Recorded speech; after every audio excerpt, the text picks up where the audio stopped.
أنك سافرت دون أن أراك. أما أنا اعتقدت أن أحدا ما اقتحم البيت وكنت على وشك الانقضاض عليه. لماذا تركت الباب مشرعا يا أخي؟ أرعبتني. الحمد لله على سلامتك، افتقدتك كثيرا. وأنا أيضا. متى وصلت؟ قبل قليل.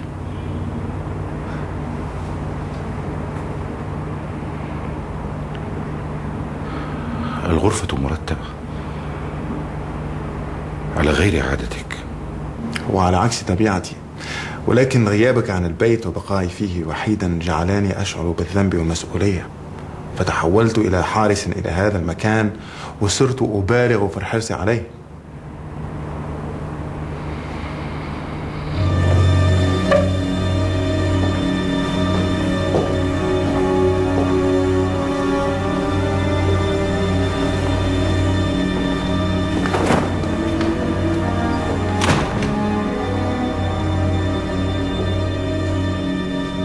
هل أعجبتك طريقتي في الترتيب؟ لا، كل شيء يقول أنك تتعامل معي كرجل غريب، تتصرف في هذا البيت كمسافر عابر مر بفندق دون أن يترك ملمحا أو أثرا، كأنه لا يريد لأحد أن يكشف ذاكرته، لا يريد لأحد أن يعرف. اعتقدت أني فعلت خيرا. لا مشكلة، أستطيع أن أحول هذا الكيان المرتب المستقر إلى خراب في ثوان، أفجره إن أردت.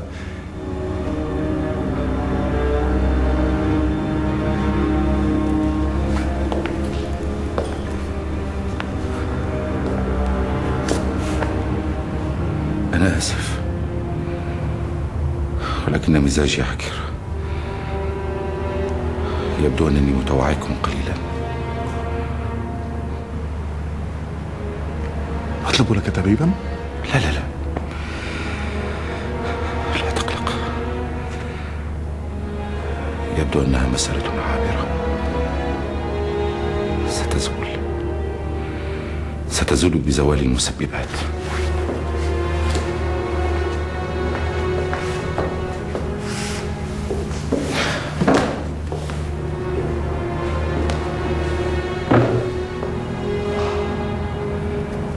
كيف كانت باريس في غيابي؟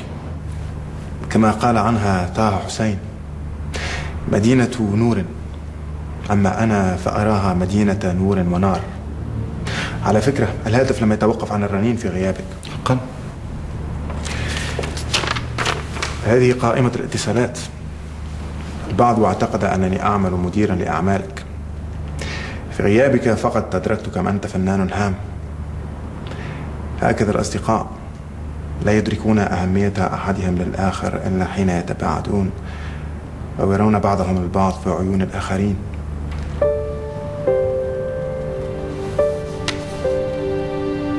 ما هذا؟ ماذا؟ هذا الشريط.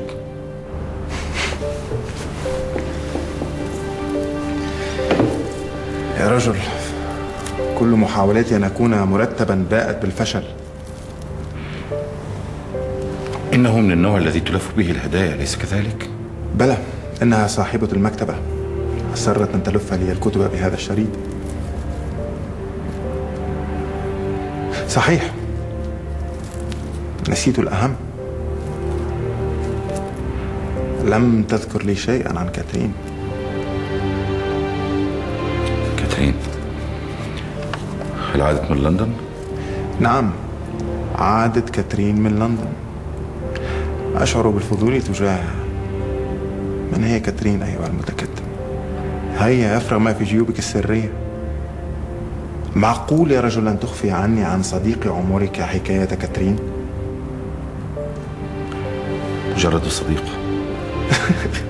صديقة؟ في باريس مدينة الشياطين والملائكة؟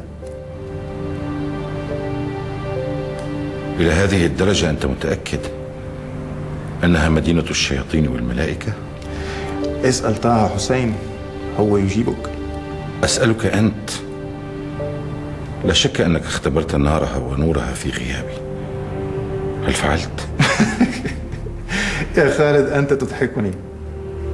ابقى متواكل. يبدو أن الوعكة تفجر الضحكة. على القافية. أغبطك على هذه السعادة. يبدو أنك سعيد فعلا. أي سعادة يا خالد؟ يبدو أنك لم تسمع الأخبار. أية أخبار؟ خلال وجودك في إسبانيا حدث أمر يدعو للقلق هنا في باريس.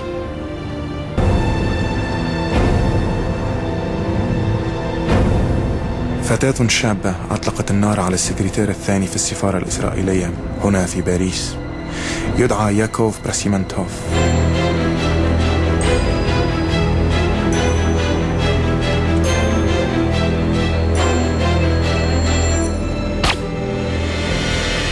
وفرت هاربة إلى جهة مجهولة. البوليس لم يتمكن من اللحاق بها ليعرف إلى أي تنظيم تنتمي.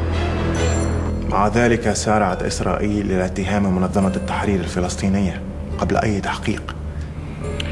هذا يعني أنهم يمهدون لضربة قاسية تستهدف المنظمات الفلسطينية الموجودة في لبنان. هم بدأوا فعليا. وزير الدفاع الإسرائيلي شارون قال أن إسرائيل باتت مجبرة على التحرك. تحركوا.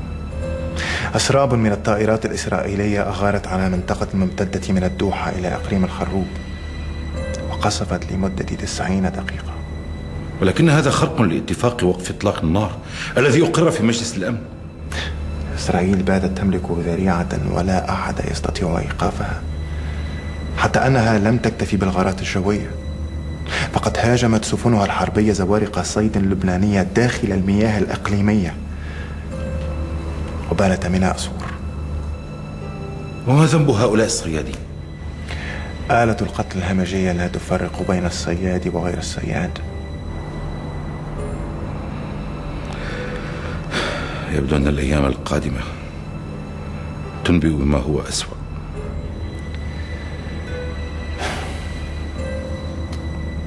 على كل حال، ما هي أخبار المعرض؟ أنا متأكد أنه كان أكثر من رائع. كان ناجحا. لكنك لا تبدو سعيدا. من أين تأتي السعادة في هذه الأوضاع الكارثية؟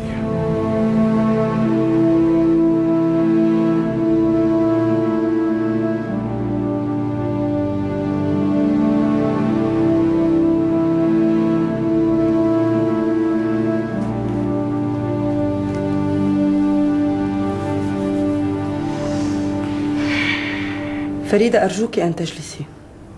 أنت تشتتين أفكاري. لا أستطيع، التفكير يمنعني من الجلوس. ومن الدراسة أيضا. إذا بقيت على هذا الحال سوف ترسبين. ليس هذا ما يهم، المهم أن أجد حلا لمشكلتي وأنت ستساعديني. لا حول ولا قوة إلا بالله. ماذا تريدين؟ إما أن يأتي ناصر إلى باريس أو أذهب أنا إلى الجزائر. أنت ستفقدينني عقلي. كيف تريدين لناصر أن يأتي إلى هنا وأنت تعلمين جيدا أنه لن يفعل؟ وكيف تفكرين في الذهاب إلى هناك وأنت تعلمين أن أمك لن ترضى بذلك؟ أريد حلا. يبدو أنك تشاهدين الكثير من الأفلام العربية في هذه الأيام. أنت لا تقدرين خطورة الموقف. أنا وناصر يجب أن نتقرب من بعضنا البعض. يجب أن يتعود على حضوري، فهو يعاملني كغريبة رغم أنني ابنة عمه. أنت فعلا غريبة. ما هذا الحب المفاجئ الذي هبط عليك فجأة؟ قبل الآن لم تحدثيني عن ناصر. ما الذي تغير؟ هل لي أن أعرف؟ كنت أفكر به بصمت، لكن عندما رأيته في المطار آخر مرة لا أدري ماذا حل بي. لقد ازداد وسامة ورجولة ونبلا. مون ديو مون ديو مون ديو. تسخرين؟ طبعا، لأنك لا تعرفين معنى كلمة حب.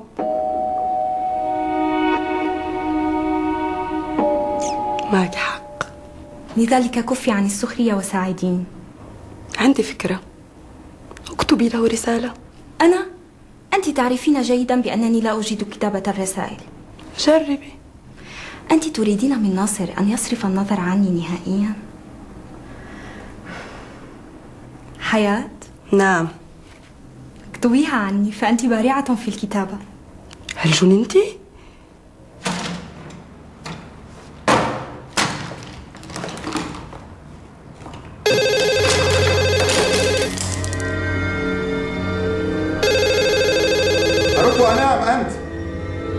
رد أنت. ألو. أهلا حياتي، كيف الحال؟ أنا بخير الحمد لله. على فكرة لقد عاد خالد من غرناطة. حقا؟ إنه في المنزل الآن؟ أهو قريب منك؟ إنه يرسم، سأناديه. خالد، إنها حياة. من؟ حياة تريد أن تحدثك. حياة؟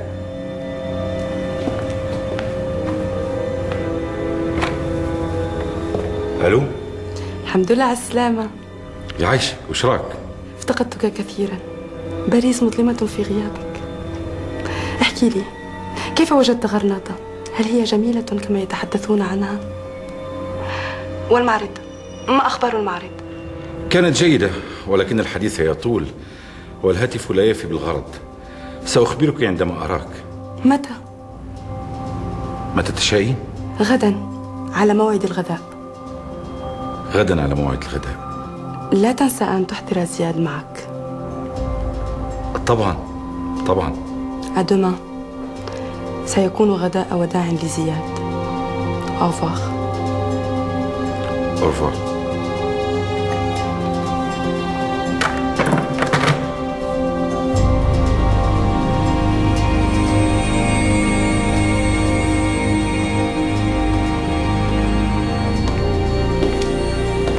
غدا سنتغدى مع حياة. غدا سيكون موعدا مناسبا قبل سفري. ولكنك لم تقل لي إنك مسافر. كنت تعبا ومتوعكا وفاقدا لروح الدعابة، فكيف أخبرك؟ ولكني شعرت بالحرج حين أخبرتني حياة، كأني آخر من يعلم، مع أنك تعيش في بيتي.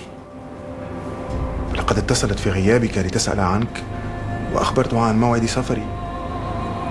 اتصلت بي، ولكنك لم تقل، ولم أقرأ اسمها في قائمة المتصلين. حقا؟ ألم أذكرها في قائمة المتصلين؟ ربما لأنها ليست غريبة. إنها فتاة رائعة. كنت أستمع إليه وأنا أتفقد بحواسي هذا البيت، وكأنني ذلك الغول الخرافي الذي كان كلما عاد إلى بيته راح يتشمم الأجواء بحثا عن إنسان قد يكون تسلل إلى مغارته أثناء غيابه. كنت أشعر أنك مررت بهذا البيت. إحساس غامض كان يؤكد لي ذلك دون أن أجد في الواقع دليلا واحدا يثبت لي شكوكي. ولكن هل يهم الدليل؟ هل يعقل أن تمر 10 أيام دون أن تلتقيا؟ وأين يمكن أن تلتقيا في مكان غير هذا؟ وإذا التقيتما هل ستكتفيان بالحديث؟ كنت منجما للكبريت، وكان زياد عاشقا مجوسيا يعبد اللهب، وهو الآن في مدينة النور والنار.